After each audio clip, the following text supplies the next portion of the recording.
same thing. And then it's structured, like it has a consistency, it follows the same steps as what's done in a face-to-face interview. Like you have the same set of rounds, the only difference is it's happening behind a camera, so that's the only thing, but everything else is just the same, right?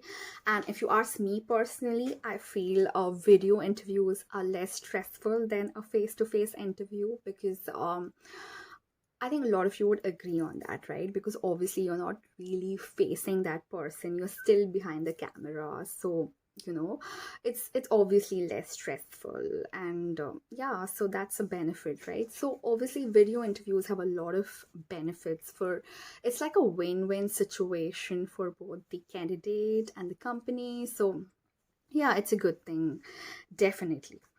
Now let's talk about the basics of video interview. So what exactly needs to be done as a candidate? What is it that is most important for me for a video interview? Point number one. So it's very important to get as many details as you can. Read about the company you're applying for, read everything on their website, um, understand everything what they're doing, their latest trends, newsletters, if they're doing something innovative, something breakthrough, the CSR activities, if they're into products, what's the new products they're launching, what are the new products they're launching, if they're into services, what are the services they provide. It's very important for you to know everything about the company, including the company culture. It's like very, very important to know the company culture and understand it, because whoever's interviewing you will obviously want to make sure that your vibe matches with the company's vibes, because that's how you will fit in, right? So it's very important to get as many details as you can. Talk to the recruiter who's reached out to you. Reach out to your recruiter, ask them every details, ask them about how many rounds of video interviews it going to be, and who are the people who are going to interview you. And once you know who are the people who are going to interview you, read about them on LinkedIn, understand, see the profiles, understand what background they come from. It's very important for you to sort of understand like who you'll be talking to, right? So that you understand how you need to present yourself before the other person, right? Because I remember this, because what happens is it's very important. I always on a like me as a person, I always research about the other whoever's interviewing me. I research about the hiring manager, I read their profile, I understand the companies and the sectors they worked for.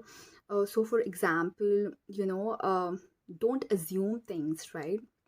So I worked in pharmaceuticals, then now I work with a tobacco company. So you might assume that in a tobacco company they would not. So if they ask you something about pharma, just don't, like, I can't just make up things considering that okay, it's a tobacco company, they will not know much about pharmaceuticals. But that's not true. Maybe that person has worked in a pharmaceutical company or a healthcare industry in the past. So it's very important to properly have a background check of the person, whoever is conducting your interview, so that you know that what exactly you need to talk, like you'll have like similar things to talk about and stuff like that. Also, you need to check with the recruiter about tech issues, like for example, if what if the call gets cut, because wi-fi is always an issue, right? So what if the call gets cut, or if something goes wrong, what's the backup? Is it going to be like, do we switch to a phone, or what is it? So make these details quite clear in the beginning with the recruiter, so that if there is anything, if there's something which goes wrong, which hopefully not, but then you know what needs to be done, right?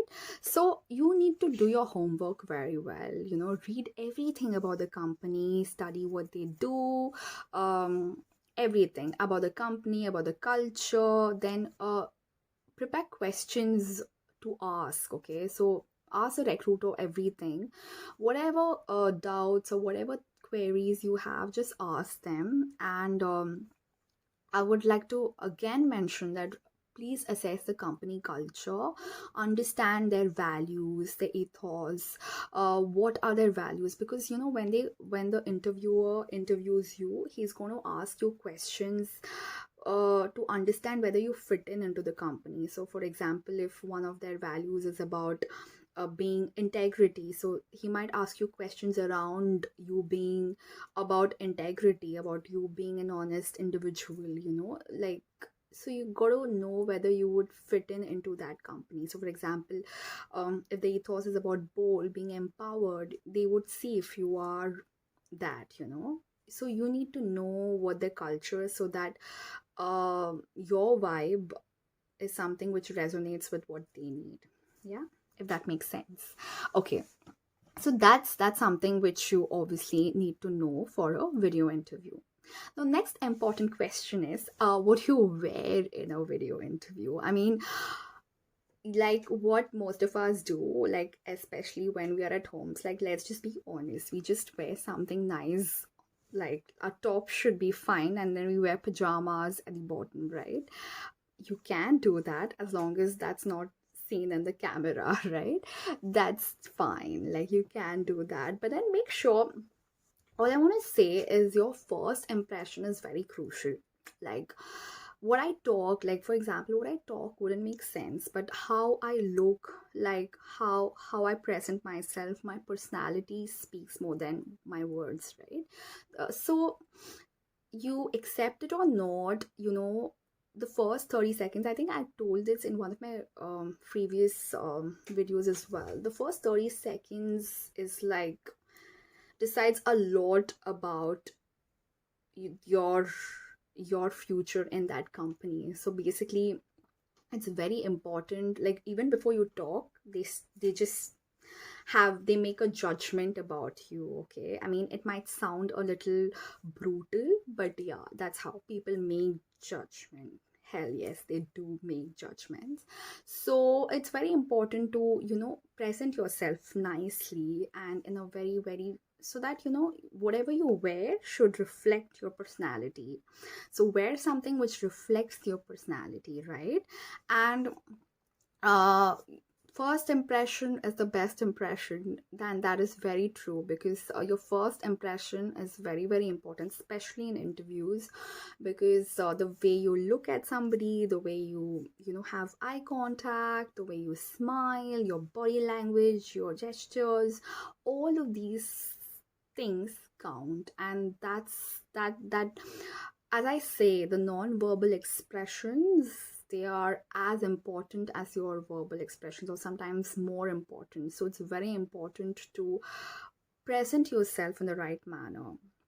So basically, when it comes to clothes, I would say just wear something which matches with the company's vibe. Say for example, for that, you can actually look at the company's profile on LinkedIn and or on their social media pages, and see what their employees wear usually in the company.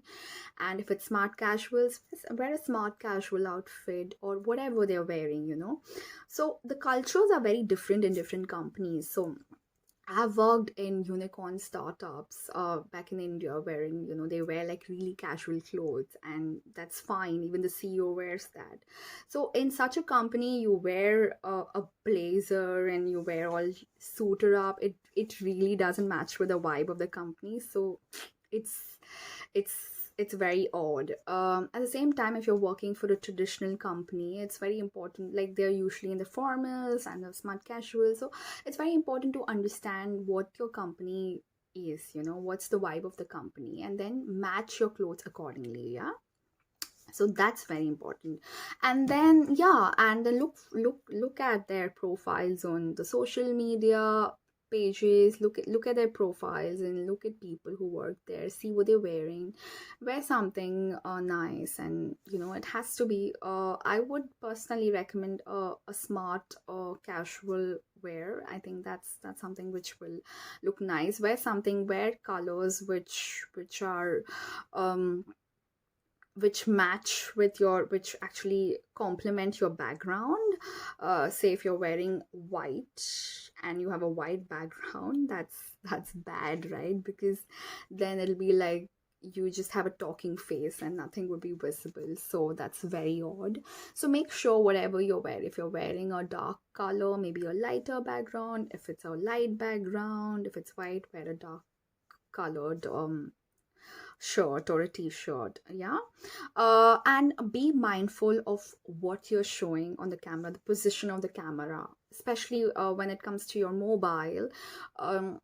If you're taking an if you're attending an interview on your mobile, so make sure that the camera is not too low, right? It should either be just on the same level or a little above, because then it looks very, very odd. So that shouldn't be the case. So make sure that that works. And as I mentioned, the background, so just be aware about the background. Like if it's white and white, no. If it's black and black, nah. So it has to be like it has to complement your outfit, basically, right? And okay, next point is the setup for a video interview. Now where exactly can you like attend a video interview? Definitely, if you have a home office, like super, that's great. Okay, so that's the right place for you to take a video interview, but in attend a video interview. But then if you don't have that, and then you have like kids in your house, you have your husband, your wife, and your dog, so it's very important for you to just ship them out for a couple of hours. You need to plan this a day or two prior, so that they are not there when you're attending the interview, because you don't want unnecessary noise in the background, because it just doesn't create a good impression, right? So make sure that you have those few hours, or that particular hour dedicated for yourself. Just if you don't have a home office, use a dining table, and then just set it up. Make sure that's planned well. And if you're in a public spot, I would say please avoid it, because you will have like people in the background, and then you will have people walking around. It causes disturbance to the interviewer as well, right? And then you have like noises coming. There could be internet problems, so you would want to avoid that. So public spot for me is a big no-no. Even coffee shops I would not reco, especially for an interview. I would say just a quiet corner in your house. That's the best thing for a video interview, right? And make sure that the tech, everything is proper, Wi-Fi, your camera, your lighting needs to be proper. Okay, so always face the window, not the wall. And it should be against the light. And it's nice to face a window. It's nice to get some natural light there. And make sure the overhead light is off. Then it'll be like too white, it's just on your face. Make sure that's not there. Maybe you can have a small lamp somewhere on the floor behind you, so that you have some light. And then yeah, you can have that. So lights, see lights is good, but I won't say it's like the most important thing. It's obviously your interview which is more important, but it's important to have amazing lights, because that way it creates a nice atmosphere, and you look good. It's also important that if you're sitting right behind a wall, just keep some distance, so that your shadow doesn't appear on the wall. It doesn't look nice on the video, right? So these are a few things which you need to like be aware of whenever you attend a video interview. Your audio, make sure the camera is set, everything is fine. Okay, next, about practicing your video interview. Before your video interview, so this is when you practice for a VI. Yeah, so how do I do it? So if somebody asks me how you practice for a video interview, it's very simple. Do your research. Okay, whatever job, say you're applying for the role of an account manager or a social media manager, whatever role you're applying for, read about it, read the JD, look at the internet, and see all the possible questions which are asked for the same kind of roles, right? And then research on YouTube, research on Glassdoor. I mean, Glassdoor has a lot of people who also work for those companies and also work for similar roles, and then they have their feedbacks and everything, just look at that, just read about it, and get an understanding and a hang of how it is, what kind of questions can be asked. That's very important. If you have a friend or somebody who can, like, help you out, like do a mock interview with that person. After doing that, ask for feedback, ask that person whether your tone was right, whether the lighting was right, whether you're right, what's it's something you can work upon, what are your areas of improvement. Just ask that person. It's important to get feedback. That's very important. It's important to understand that sometimes you may go wrong, and it's important to improve there, right? And whenever you read about stuff, about the roles and the frequently asked questions on the internet, don't memorize the answers. Like, it's very, very artificial. It's fake to me. Like, be natural. Like, just read about it. What I do is I read everything, but at the end of the day, it's my flow, it's my style, and that's what works, right? You should have your own style, your natural way of answering questions. I think that is very, it has to be just a flow. You don't have to like really memorize. That looks really fake. And you have to pay attention to expressions. Okay, so like, use hand gestures, use your eyes, use have to always maintain eye contact with the interviewer. I mean, in this case, in a video interview here, it has to be either look at the camera or somewhere below the camera. If you find it hard, because otherwise they'll think you're looking down, so you don't have to do that. Or maybe just place a sticky note somewhere in the side and say that, look here, like, just for yourself, like, if you find it hard. So always look at the camera, like maintain an eye contact, and smile, because it's free. So always smile and maintain good hand expressions, because for me it comes very naturally to me. Like, whenever I talk, I use a lot of my hand gestures, um but don't make too much of it. It look like you're dancing, so you don't want to do that. But yeah, use hand gestures, because body language, as I said, it's very important, and it's very, very, very crucial, right? And if you don't know something, just say you don't know. So if you know a topic, if you don't know much about a topic, maybe you can talk about it and just explain it to the interviewer. But if the interviewer is asking you something which is completely new to you, or it's like, you're like, what is that? You don't have to like make up something and just say something for the heck of saying it. So that's gonna be like a complete disaster. So you don't do that. So instead, you just say that, you know what, I don't know this. I'm so sorry, but I don't know about this. And you know what, people will appreciate you if you do that, rather than just making up things. So it's very important to be honest in your interview. And honesty is always good, right? So you feel happy doing that. So this is how you can nail your interview. So after you nail your interview, in the end, usually they ask you if you have any questions. Like, do you have any questions? So that's what the interviewer asks you. And don't be like, no, I don't have any questions. No, you can't do that. You were supposed to ask questions. Maybe you can ask them about the company, or maybe you can ask them about the next steps, the next round of interview, or what is the next step. And or you can ask them and if they say, okay, the next step is, okay, we're going to have another round, you can ask, when will that be, when can I hear back from you? Ask them for the timeline.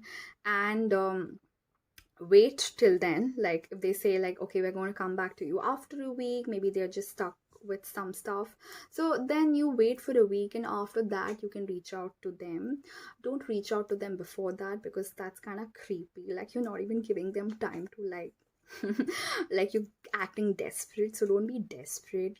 You want a job, but you don't want to like look like a creep. So yeah, so be wait for that. So maybe after a week, or if they haven't reached out to you, which they had promised to, then you can actually write them an email and ask them about you know what, I didn't hear back from you, but I was very eager to know about the next steps. And then you can just drop them an email or a message. And whenever you do an interview, whoever, say if you're doing it with four different people or with one person, make sure that at the end of the day, on the same day, you send a thank you note to them over an email. It's very, very important, because that's a sign of gratitude, that you're very thankful that you had a great experience in being a part of that interview. And that also creates a good impression, especially when it's a close race. I mean, it's a very, very tight race, and there's you and another person who are equally good. This small gesture, it can do wonders. It can just turn the tables round, and then they would obviously consider you over the other person, right? So yeah, so these are the few things, which are few and maybe many things which you need to consider for a video interview. It's actually super easy, but we just need to just be aware in about this. And yeah, it just gets things, it makes things much easier. Obviously your preparation bit is very important, but also what's important is how you present yourself. Like I said, just be yourself, do your homework, and everything will be fine. Okay, please let me know if you have any questions about this and or anything else related to video interviews. I'll be very happy to answer that. Thank you for watching my video. Have a nice day. Cheers.